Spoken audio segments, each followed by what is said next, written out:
Let's go.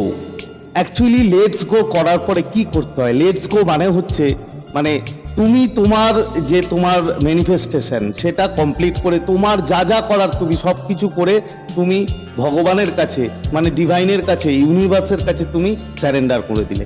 এই যে স্যারেন্ডারিং করা, ঠিক আছে, তার মানে তোমার কাছে বিশ্বাস আছে, তোমার বিশ্বাস আছে যে আমি যা করেছি আমি আমার গডকে কি ইউনিভার্সকে আমি সব বলে দিয়েছি, এবার আমি শুধু ডিভাইন টাইমিংয়ের জন্য ওয়েট করব।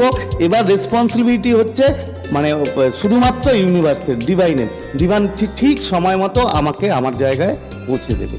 এবার এই যে তোমার বিশ্বাস, এই যে তোমার বিশ্বাস আছে, বিশ্বাস করে যে তুমি যে লেটস গো করেছো এবং করে তুমি স্যারেন্ডার করে দিয়েছো, তো এটাকেই মানে লেটস গো বলে।